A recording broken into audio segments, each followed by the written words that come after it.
Most people are not stuck because they don't know what to do, but because what they think they want to do, they are overthinking and are waiting for proof before they take the step. Today's episode is helping you get clear on where you're at in your courageous leap of joy, rewiring your nervous system to trust excitement, and just a few stories, and also AI. I'm going to start there. So welcome to the Be the Energy podcast. I hope by tuning into this exact episode, this moment, your reality is different. You are activating your highest vibration by showing up for yourself, by being open to saying, my highest vibration is the first thing I need to do to get aligned, and then the rest of my reality will show itself. We have a filter in our brains. We choose the story of our reality, and we are always choosing our perception. And I'm starting with AI because, whoa, is it fun? It helps me. It makes things better, faster. I feel like my art's going to be amplified, and there's a perspective, of course, I'm choosing this as well, that it's going to amplify who I am. It's going to amplify my art. Yes, it's scary. There's a part of me that's like, I made an AI song over the weekend, and it was just literally like, what's the point of rapping? It's going to just, people probably make better music than I can ever make. Yet I understand there's a story that people like me and they want to hear my expression, yet they're not going to know the difference. So it's a little weird. And I feel like we're in this stage where it's such an explosion of AI and there's something beyond us happening. And if we're able to, it's so important to get to know yourself now. So when these tools come, you could amplify who you are. But before we could get lost in trying to find the right job, achieve success, build the right thing. But right now, everything's gone. The only thing we have is ourselves and our inner truth and our connection to energy, to source, to God. And if you're not working on that yet, then you need to start working on that, because AI is going to remove every other thing possible. Any task that can be replicated is gone. The only thing left is who we are at our core. So just putting that out there. Okay, so this is an episode for people who feel a pull, a desire for more, but you're hesitating.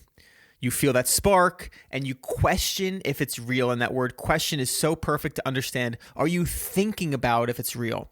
Because we feel this pull from our soul and our energy, but then our minds come in. So where in your life are you waiting for the proof before you follow excitement? And what would shift if you trusted your passion would support you? And now when you think about this leap, ask yourself, are you thinking and focused more about how your leap might fail and worried about it going wrong? Or are you thinking, maybe you never even thought about it, going right, how it might work out? And the beautiful part is you always can have those. And that's the dualistic nature of being a multidimensional person in this reality. You can notice both. But your actions show you what you're believing in. And even if you are scared, if you take action to do that thing, you are cementing it in reality. Because you can only spend your energy doing one or the other. You're either preparing for it to go bad, and of course you find where your leap is, but you can also prepare for it to go well. And as you're doing that, you're going to start believing it because you're going to give yourself the opportunity of it going well. For example, I always love bringing up women. If I thought I was going to bring somebody back to my place this weekend, or I'm going to get to know somebody, let's say a date even, I'm going to start doing my clothes, my laundry. I'm going to get a haircut. I'm going to groom my body. I'm going to do what I need to do to feel ready for that date. And that subconsciously makes me ready, and that ripples out into everything I do. I have an episode I love called Ripple Energy, which just talks about that in depth, but you can feel what I'm saying. So how are you doing that more specifically in your job? Are you preparing for that? And excitement, joy is not random. What I love about this, a huge question that really hit me so hard is, right now, if you're in a job that you don't like and it's supporting you fully, what makes you think that doing something you love will not support you? This thing that you do not enjoy, that you hate, that you dread, that feels like you're forcing every moment, is supporting you. That's the story you've created, is that this is the way you get supported. But ask yourself, why would I not believe that something I love to do would support me. And that's where your work is, because maybe you don't feel worthy. Maybe you've never seen it done before. Maybe you don't know how it works or what the job is. It doesn't matter. And the biggest theme today, one of the biggest reasons I jumped on today is, I got this from Bashar, and it's so powerful because he talks about you don't have to force the leap. You don't have to quit your job to be on the path. What are some micro leaps you can take to start proving to your mind, your body, your nervous system that your passion supports you? And I love working in the quantum because maybe you're trying to switch jobs into a passion, but what can you do passionate outside of work? Because how you do one thing's how you do everything. So say it's you want to go play volleyball, you want to call a friend, you want to listen to some music, you want to make some art, and notice how that supports your frequency. Because so often we do these things, we don't realize, oh, wow, that led to this conversation, or that made me feel so good, or it brought me into this state that I had this amazing idea. And it doesn't even matter where it goes. And that's where we come back to, are you trusting energy over everything? I came up with a little bit of a framework from my personal energetic philosophy I hold my clients to. And if you're interested in energy coaching, this is something that we work on. And if you don't align with this, we just cannot work together. And the first one is, high energy is our natural state. We have life force energy coursing through us like a freaking tree, just wanting to grow and expand. We do not have to find energy. We don't have to create more of it. We have to remove the rocks in the way. I say rocks because Michael Singer uses the analogy of a river flowing through us. And you don't have to, when you remove a rock, it allows better flow. You don't have to make the river flow. It's already flowing. So if you're feeling drained, you're feeling stuck, you're feeling blocked, you're feeling stagnant, just look at what you can remove. And I call them energy leaks. All we have to do is remove the leaks, and our energy will come back naturally. The second piece is that we all have a unique gift in this world to express. I truly believe we came from this source energy, and we are all unique expressions of the universe expressing itself. And when we tap into that gift, we can share in a way that no one else can. And it's such a beautiful thing when I help unlock people finding their zone of genius, whether it's in their career, in their art, in their being. And all of our unique combinations make us such a unique person. And you can't fit a box. I posted a reel yesterday that tried to put me in a box, and I'm saying, this moment's new, this moment's new, this moment's new, this moment's new. It's from my song. And it's like, that's how I feel. How could we ever be put in a box if every single moment we're evolving? It's just ridiculous. And the last one, joy, excitement is not the result. It is the strategy. So following excitement is not something frivolous. It's not something we do after we achieve something. That is our signal. That is our guide to alignments. So do something that gets you aligned, and then all the answers come from that. And now what's beautiful is we have our subconscious mind, and we start doing these things, taking these small steps. You start training your nervous system to feel safe following the passion. And that is one of the biggest divergences I see when people want to follow their passion, do something they love, versus safety. They always say, I want to do this thing because it feels safe, it feels predictable, and my passion's over here. But my whole goal is to help you rewire your nervous system, because once you do that, you are off to the races.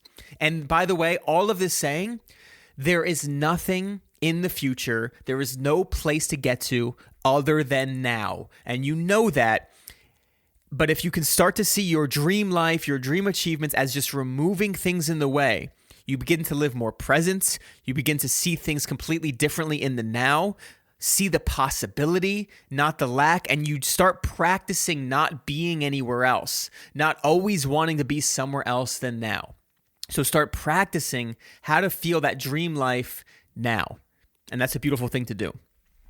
Another huge step too is, so often we want to switch to something and we know there's alignments and we want to align with our highest passion and our joy and our dream.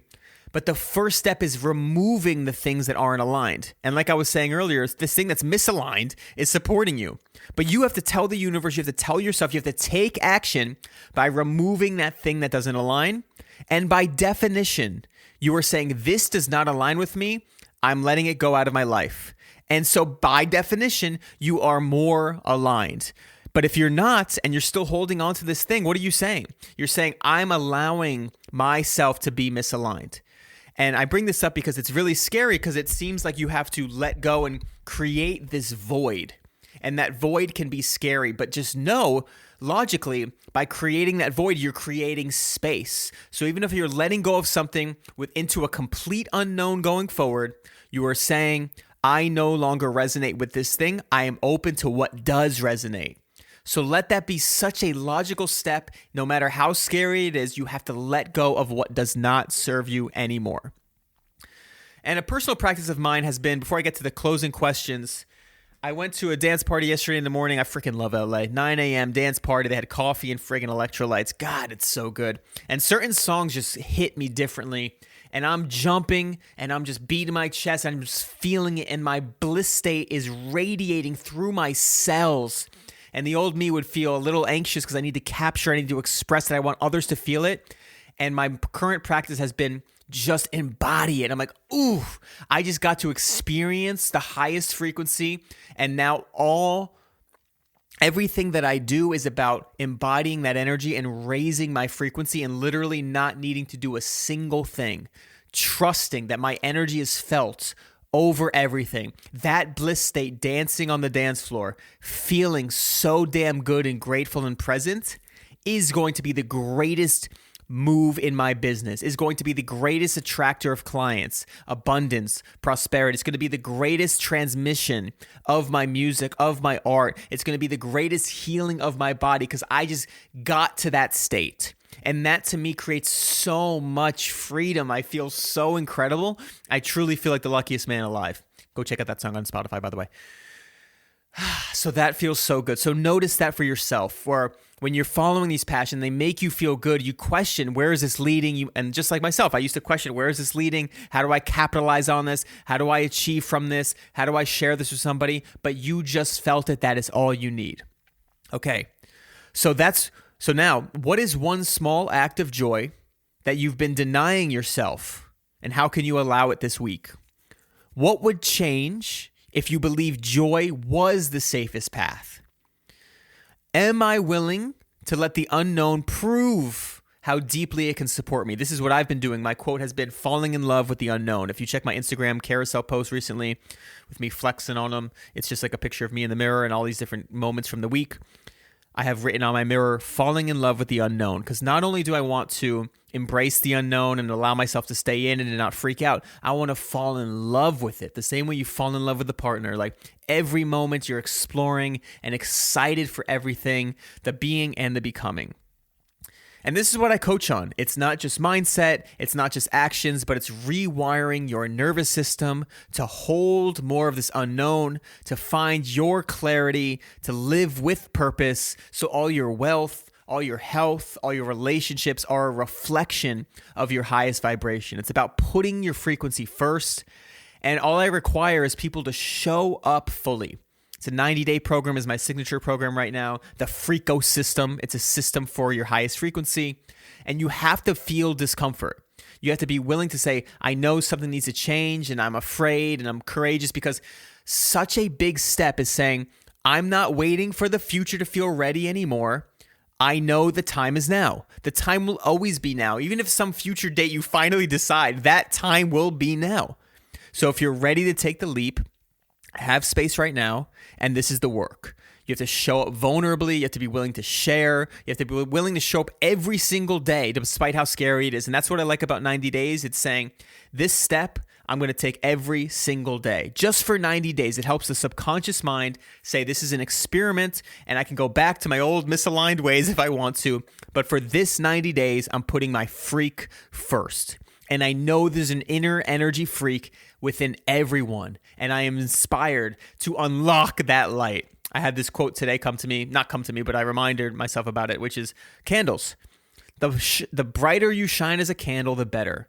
So often we say, who am I to do this? But if you're a lit candle, you're going to light the other candles. And the more light, the better. There can't be too much light, and the more light you have, the more everybody lifts up. And the higher your frequency, the higher you bring up all those around you. And lastly, to finish this episode, thank you for being here. And it is about passing on this energy. If I died today, I'd be happy about what I contributed to help other people raise their frequency and live this life to the fullest, to express themselves, to share their art.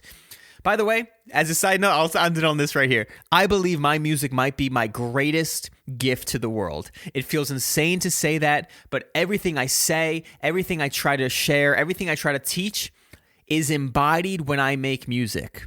And I believe we all have an art just like that. When we are fully in our being, it is the greatest way we can teach and serve is to be it. So I love to do this. I love to share my thoughts. I love to be a thought leader. I love to inspire you with my voice. And at the same time, I feel my music does it better than anything. And I hope you check it out. And if you want help on your path, nothing fulfills me more than when people step up and say, you know what? It's time to be an energy freak. This is what we do in the dark so we can shine light on the world. Let's freaking go. Happy Monday. I hope you live. My prayer for you is that you live a life where you're excited for Mondays. You're excited for your life. You go to sleep peaceful and you're making your greatest impact in the world, sharing the unique you. Let's go. I must be the luckiest man with the luckiest life. Killing my karma twice. Fit little shorty with a peach looking right. Just might be my wife. Watching now, I got confidence. In my prime like I'm optimist. Sexy ladies, we cannot be friends. I'ma shoot my shot cause I'm an optimist. Rolling the dice like it's weighted, I'm playing. They wish they could be me, I'm changing. My crystal is fading, I'm up with the stars. Shot for the moon and I made it. Damn. Steve drop clues.